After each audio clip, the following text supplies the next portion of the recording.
Bon dia a totes i a tots. Ja sabeu que una volta al mes teniu una cita al canal de La Cabra Fotuda per a conèixer la història d'una persona gran. La sèrie de vídeos que estem fent, les històries dels nostres grans depenen de les nostres mans. Anem a parlar d'una persona que no li fa falta cap introducció, jo només diré que és una artista de cap a peus, que forma part de la nostra infància. Ella és Pilarín Vallès!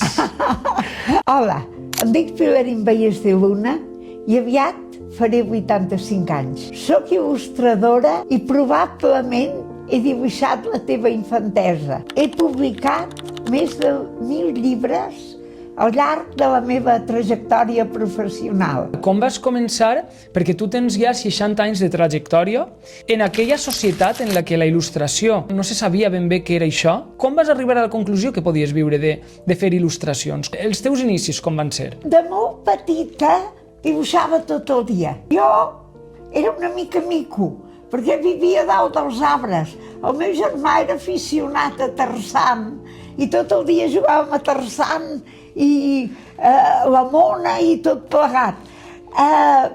I si no estava dalt dels arbres, estava dibuixant. I llavors estava molt quieta a casa meva, els hi agradava. I la meva àvia era filla d'en Joaquim Vayreda, un paisatgista molt important del segle XIX, i la meva àvia em mirava els dibuixos. Àvies, que ens estigueu escoltant, feu cas dels dibuixos dels vostres nets, perquè el dibuixar és una riquesa que la gent d'aquest entorn nostre, català, valencià, balear, portem a dintre. Exactament, perquè molta gent pot pensar que la il·lustració, que els dibuixos que fas, que són per a nens petits, per a xiquets, però realment és així o tu dibuixes per a tothom, de totes les edats? Jo dibuixo per nens petits, dibuixo pensant en els nens, que els nens ho entenguin, i penso que una cultura ben estructurada pensa en els nens, perquè són el planter d'aquesta cultura. Són el futur de la cultura, no? Són el futur de la cultura. I després, si hi ha algú que conserva una part d'ànima de nen i és capaç de mirar-se els dibuixos per nens petits i de gaudir en un moment donat, perquè un text bo pot ser un text per nens petits. Totalment. El que importa és que sigui bo. Exactament, però igualment és disfrutable per a totes les edats. Tu eres una persona conscienciada políticament. Ha sigut així tota la vida? Jo, quan era petita, era just després de la guerra.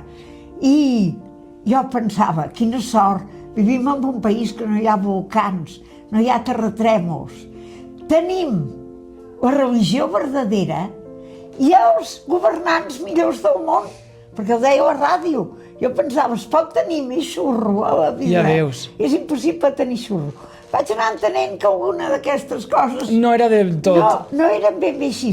I llavors, a l'adolescència, el tema Boy Scouts, sí. Em va fer pensar molt, I jo ja pensava una mica, perquè quan estudiàvem literatura, per exemple, mossèn Cinto, que el meu avi havia estat el seu metge, sí. Ho posaven en lletra petita. Com és que mossèn Cinto ho posen en lletra petita. De mica en mica em vaig anar donant compte que érem una cultura perseguida, maltractada. Totalment. I que en canvi era una cultura molt bonica, molt interessant, i que era la nostra. I que si no la defensem nosaltres, qui la defensarà? Exactament. I llavors, amb els anys, vaig conèixer en Josep Maria Llompart, vaig conèixer en Pere Verdaguer dels Països Catalans, la Vicenta Ferrer Escrivà, i el seu pare, Vicenç Ferrer Pastor, que feia els diccionaris. I vaig entendre que era molta gent que estimàvem aquesta cultura i que cada un des del seu aportàvem el nostre granet d'arena cadascú com podíem i picant pedra des de punts molt diferents dels països catalans. Des de punts molt diferents i sense anar en contra de cap cultura, sinó aportant una cultura amb personalitat pròpia i amb una riquesa pròpia extraordinària. Creus que també es pot fer política amb les il·lustracions, que es pot fer política amb el que tu transmets, amb el que contes? Jo mai m'ha agradat fer política directament, perquè com que el meu públic és molt de nens, a vegades amb un nen posar-li una idea política és acusada d'això, Exacte, però, sí. Sí, i tant. Però a mi sí que m'agrada que els nens sàpiguen estimar el seu país com a país i la cultura seva, amb els personatges, amb les obres. Tu reivindiques la cultura, que al final és una manera també de fer estimar el que tens. Sí. I de sobte, quan veus que les polítiques van en contra de la teua cultura, és quan tu desenvolupes aquest sentiment i aquest esperit crític, no? De dir, ostres, és que jo no vull anar en contra de ningú, però si tu vas en contra de la meva cultura, al final jo m'he de posicionar. Clar, bueno, jo he de dir, som aquí. El que no s'hi val és que diguin, estàs esborrat, no existeixes. Això no val perquè és mentida. Totalment. Existim. Nosaltres encara havíem fet tota l'escola en castellà, perquè era obligatori, i la meva filla, que per desgràcia no hi és, però també va començar en castellà, i era molt reivindicativa. I el primer dia que va anar a l'escola, ve i em diu, mare, m'has enganyat, la senyoreta diu que de la cadira se'n diu silla. I vaig quedar tan parada que amb una cosina meva, que també tenia nens petits, ens en vam anar a l'escola i els hi vam dir, què hem de fer? I elles van dir, prou que ho veiem. Però em penso que una mica d'empenta perquè perdessin la por i descaradament fessin català, i també castellà, perquè també n'han d'aprendre, i anglès, i xinès, si convé. Però no perdre la nostra. No. Fa falta, ens cal molta consciència lingüística i autoestima lingüística.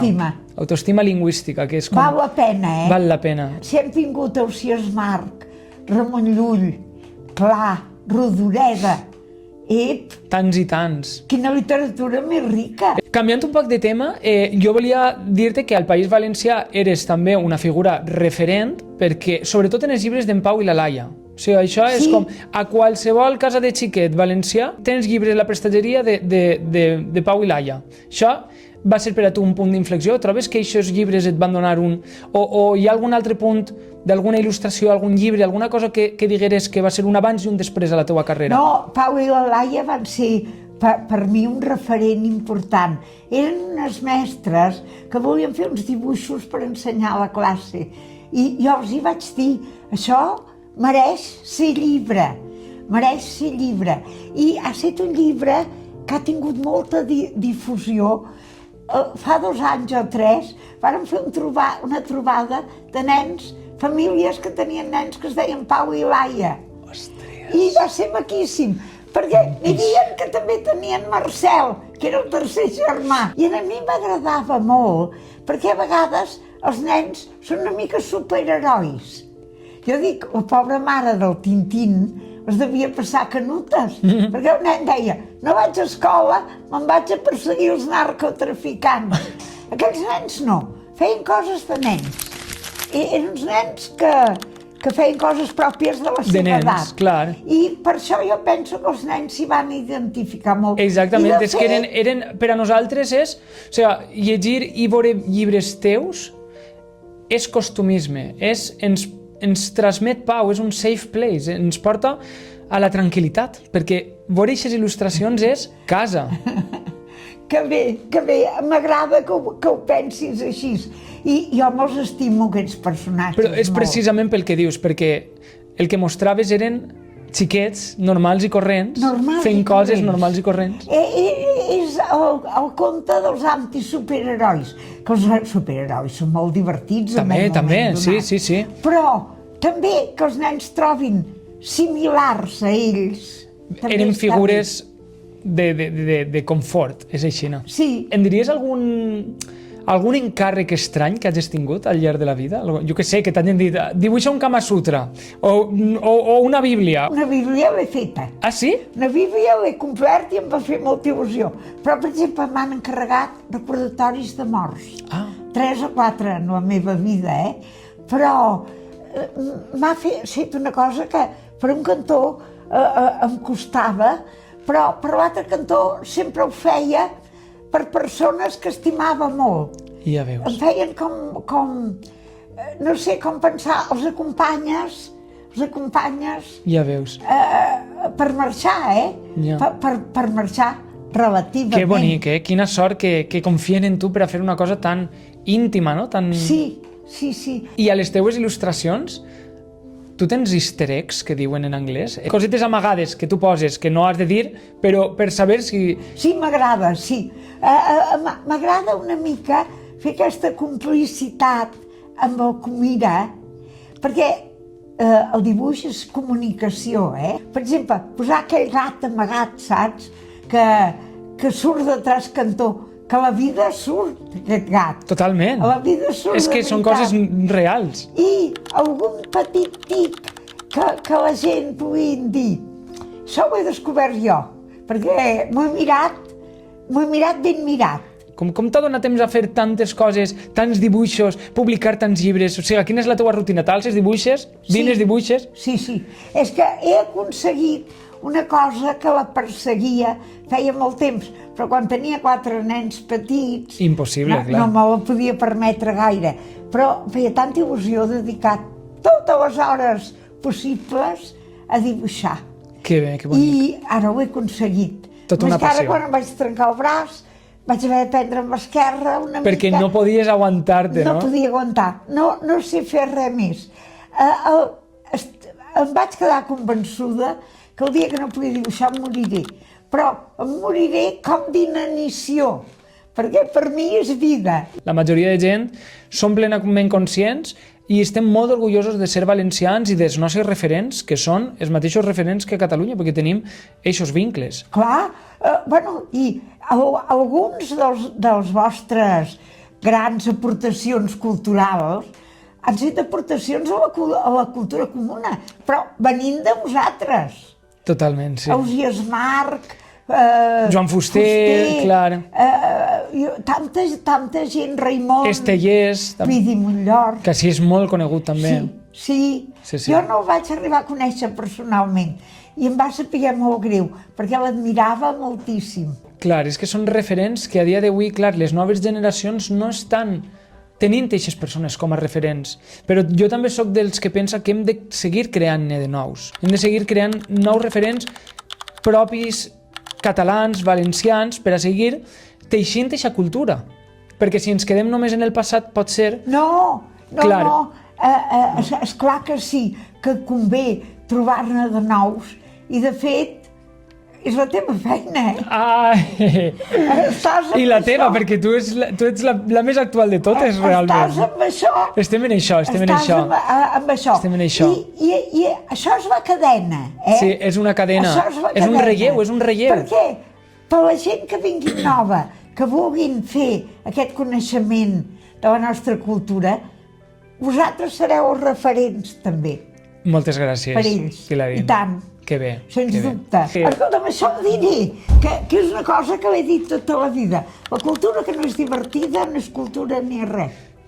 Això entrarà ahí en el vídeo, entrarà al vídeo. I vosaltres ho feu. Tu ets molt coneguda també pels barrets, perquè quants barrets tindràs?